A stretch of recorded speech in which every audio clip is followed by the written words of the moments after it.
আসসালামু আলাইকুম রহমতুল্লাহি ওয়া নাহমাদুহু ওয়া নুসাল্লি আলা রাসূলিহিল কারীম আম্মা বা'দ ফাউযু বিল্লাহি মিনাশ শাইতানির রাজীম বিসমিল্লাহির রহমানির রহিম। গ্যালাক্সি টিভি নিবেদিত দিনী কথা অনুষ্ঠানে আপনাদের সকলকে জানাই আন্তরিক শুভেচ্ছা ও স্বাগত। আমি আছি কারি মোহাম্মদ সোহাগ গাজী। আজকের আলোচনার বিষয় হচ্ছে নফল সালাতের গুরুত্ব ও ফজিলত। আল্লাহ রাব্বুল আলামিন বলেন, ওয়াস্তাঈনু বিস-সাবরি ওয়াস-সালাহ। হে পৃথিবীর মানুষেরা, তোমরা ধৈর্য এবং সালাতের মাধ্যমে আল্লাহ রাব্বুল আলামিনের নিকটে প্রার্থনা করো।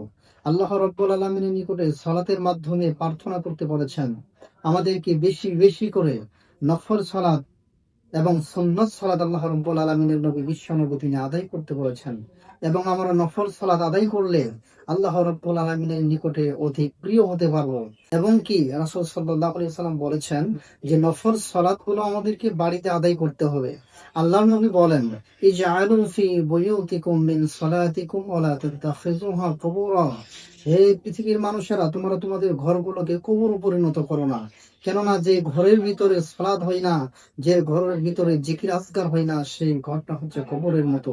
এবং কি রাসূল সাল্লাল্লাহু আলাইহি সাল্লাম বলেছেন যে তোমরা নফল সালাতগুলো তোমাদের বাড়িতে আদায় করো।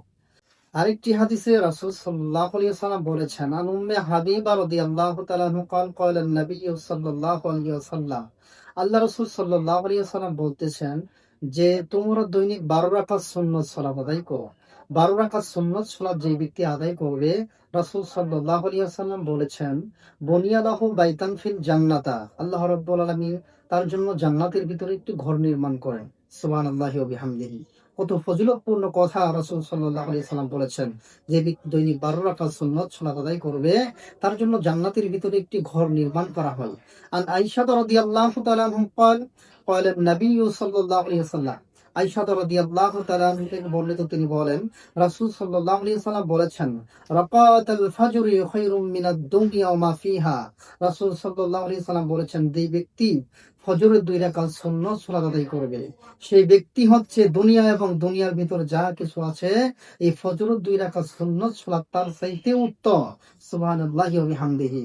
আল্লাহ রাসূল সাল্লাল্লাহু আলাইহি ওয়াসাল্লাম কত ফজিলতপূর্ণ কথা বলেছেন, অথচ আমরা মানুষ সালাত আদায় করি না। আমরা মানুষ সালাত আদায় করতে আসি না। অথচ আমরা মুসলিম। মুসলিম হিসেবে আমাদের উচিত ছিল আমাদের ফরজ সালাতগুলো আদায় করা, নফল সালাতগুলো আদায় করা, সুন্নত সালাতগুলো আদায় করা। কথা আল্লাহ রাসূল সাল্লাল্লাহু আলাইহি ওয়াসাল্লাম বলেছেন। কিন্তু আমরা মুসলমান হিসেবে আমরা 5 ওয়াক্ত সালাত আদায় করি না, শুধু ফরজ সালাত আদায় করে আমরা মসজিদ থেকে বের হয়ে যাই। অথচ রাসূল সাল্লাল্লাহু আলাইহি ওয়াসাল্লাম বলেছেন, ফজরের 2 রাকাত সুন্নত সালাত দুনিয়া এবং দুনিয়ার ভিতরে যা কিছু আছে তার চাইতে উত্তম। সুবহানাল্লাহি ওয়া বিহামদিহি। এরপরে রাসূল সাল্লাল্লাহু আলাইহি ওয়াসাল্লাম বলেছেন জোহরের 4 রাকাত সুন্নত সালাত সম্পর্কে। রাসূল সাল্লাল্লাহু আলাইহি ওয়াসাল্লাম বলেছেন, হারামু আলান নার।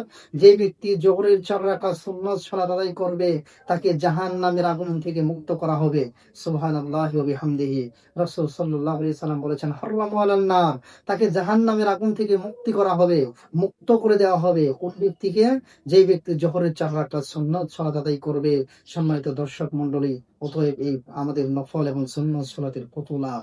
তাহাজ্জুদের সালাতে অধিক লাভ রয়েছে। রাসূল সাল্লাল্লাহু আলাইহি সাল্লাম বলেছেন, আন আবি হুরায়রা রাদিয়াল্লাহু তাআলা আনহু قال قال النبي صلى الله عليه وسلم أفضل الصلاة بعد فرضية الصلاة القيام الليل। রাসূল সাল্লাল্লাহু আলাইহি ওয়াসাল্লাম বলেছেন যে রাতের তাহাজ্জুদের সালাত হচ্ছে ফরজ সালাতের পর সবচেয়ে সর্বোৎকৃষ্ট সালাত, হচ্ছে সবচেয়ে ভালো সালাত, সবচেয়ে ফজিলতপূর্ণ সালাত হচ্ছে রাতের তাহাজ্জুদের সালাত। এরপরে রাসূল সাল্লাল্লাহু আলাইহি ওয়াসাল্লাম তাহাজ্জুদের সালাত সম্পর্কে বলেছেন, আন আবি সাঈদ ওয়া আন আবি হুরায়রা রাদিয়াল্লাহু তাআলা আনহু قال قال النبي صلى الله عليه وسلم إذا أيقظ الرجل أحده من الليل فصلي أو صلوا ركعتين جميعا কুতিবা ফিয যাকিরিনা ওয়ায যাকিরা। রাসূল সাল্লাল্লাহু আলাইহি ওয়াসাল্লাম বলেছেন, যে ব্যক্তি নিজে জাগ্রত হলো এবং তার স্ত্রীকেও জাগ্রত করালো, তার বিবিকেও জাগ্রত করালো, অতঃপর উভয়ই 2 রাকাত সালাত আদায় করলো, রাসূল সাল্লাল্লাহু আলাইহি ওয়াসাল্লাম বলেছেন তাদেরকে অধিক জিকিরকারী এবং অধিক জিকিরকারিনীর তালিকায় লিপিবদ্ধ করা হয়। সুবহানাল্লাহি ওয়া বিহামদিহি। এটি হচ্ছে রাতের তাহাজ্জুদের সালাতের ফজিলত। আমাদেরকে ফরজ সালাত আদায় করতে হবে, আমাদেরকে নফল সালাত আদায় করতে হবে, এবং কি আমাদেরকে বেশি বেশি বেশি করে তাহাজ্জুদের সালাত আদায় করতে হবে। তাহাজ্জুদের সালাতের অনেক লাভ রয়েছে। আরেকটি হাদিস বললে আপনারা বুঝতে পারবেন। রাসূল সাল্লাল্লাহু আলাইহি ওয়াসাল্লাম বলতেছেন, ইন্না ফিল জান্নাতি গুরফাতান ইউরা জাহিরুহা মিন বাতিনিহা ওয়া বাতিনিহা মিন জাহিরুহা ওয়া আদাহুল্লাহু লিমান আতামুত তাআম। রাসূল সাল্লাল্লাহু আলাইহি ওয়াসাল্লাম বলেছেন, জান্নাতের ভিতরে একটি ঘর রয়েছে, যার ভিতর থেকে বাইরে দেখা যায় এবং কি বাইরে থেকে ভিতরে দেখা যায়। ওয়া আদাহুল্লাহু লিমান আতামুত তাআম, আল্লাহ রাব্বুল আলামিন এটি সেই ব্যক্তির জন্য তৈরি করে রেখেছেন যেই ব্যক্তি মানুষদেরকে, আল্লাহ রাব্বুল আলামিন বলেছেন ওয়া আতামুত তাআম, যেই ব্যক্তি মানুষদেরকে খাদ্য খাও। ওয়া আল্লাল কালাম, যেই ব্যক্তি মুখ দিয়ে উত্তম কথা বলে।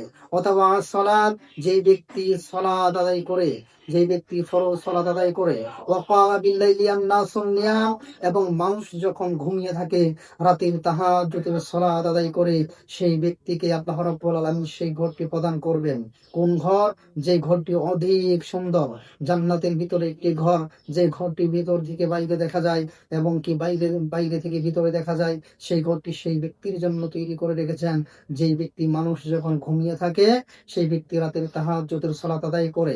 আন জিয়াদ আন্নাহু সামিয়া মুগীরাতা ইয়াকুলু ক্বালা an-নাবিয়্যু সাল্লাল্লাহু আলাইহি ওয়াসাল্লাম, রাসূল সাল্লাল্লাহু আলাইহি ওয়াসাল্লাম বলতেছেন, হাত্তা, রাসূল সাল্লাল্লাহু আলাইহি ওয়াসাল্লাম কি বলতে শুনেছেন, হাত্তা তাআররামাত কদামাহু ফাকিলা লাহু গফারাল্লাহু লাকা মা তাকদ্দামা মিন যামবি।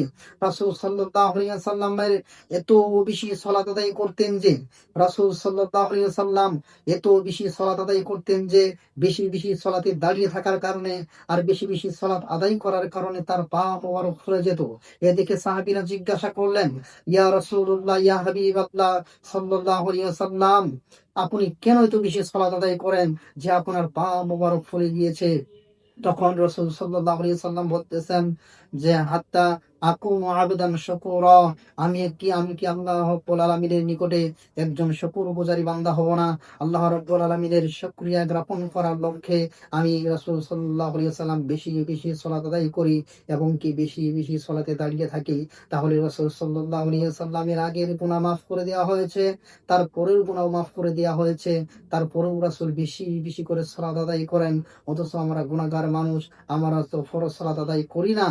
যদিও ফরজ সালাত আদায় করতে আসি, তারপরেও আমরা সুন্নত সালাতগুলো ছেড়ে দিয়ে তারপরও মসজিদ থেকে চলে যাই। এই প্রথা আমাদেরকে বাতিল করতে হবে। আমাদেরকে ফরজ সালাত আদায় করতে হবে এবং কি নফল সালাত আমাদেরকে আদায় করতে হবে। নফল সালাত সম্পর্কে আরেকটি হাদিস আপনাদেরকে শোনাই। রাসূল সাল্লাল্লাহু আলাইহি ওয়াসাল্লাম বলেছেন, কাল কিয়ামতের দিন আল্লাহ রাব্বুল আলামিন বলবেন যে, বানি আদমের যখন ফরজ সালাতের ঘাটতি দেখা দিবে, তখন আল্লাহ রাব্বুল আলামিন ফেরেশতাদেরকে জিজ্ঞাসা করবেন যে, হে ফেরেশতারা, দেখো সেই বান্দার কোনো নফল সালাত আছে কিনা। যদি বান্দার নফল সালাত থাকে তাহলে তার ফরজ সালাতের ঘাটতি পূরণ করে দাও। সুবহানাল্লাহি ওয়া বিহামদিহি।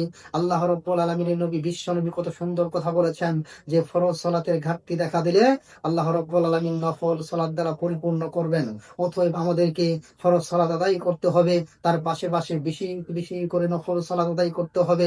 তাহলে আল্লাহ রাব্বুল আলামিনের একজন প্রিয় বান্দা হতে পারবো এবং কি আল্লাহ রাব্বুল আলামিনের হুকুম ওয়াস্তাঈনু বিস-সাবরি ওয়াস-সালাহ, ধৈর্য এবং সালাতের মাধ্যমে আল্লাহ রাব্বুল আলামিনের নিকটে প্রার্থনা করতে হবে। একথা আল্লাহ রাব্বুল আলামিন বলেন। অতএব আমাদের সকলকে যেন আল্লাহ রাব্বুল আলামিন নফল সালাত আদায় করার জন্য তৌফিক দান করে দেন। সকলে বলি আল্লাহুম্মা আমিন। সম্মানিত দর্শক মন্ডলী, আপনারা দেখছিলেন গ্যালাক্সি টিভি নিবেদিত দিন কথা অনুষ্ঠান। আমি ছিলাম কারি মোহাম্মদ সোহাগ গাজী। সামনে আবারও নতুন কোনো আলোচনা নিয়ে আপনাদের সামনে হাজির হব। আপনারা সকলেই সঙ্গে থাকুন, সুস্থ থাকুন। আসসালামু আলাইকুম ওয়া রাহমাতুল্লাহি ওয়া বারাকাতুহু।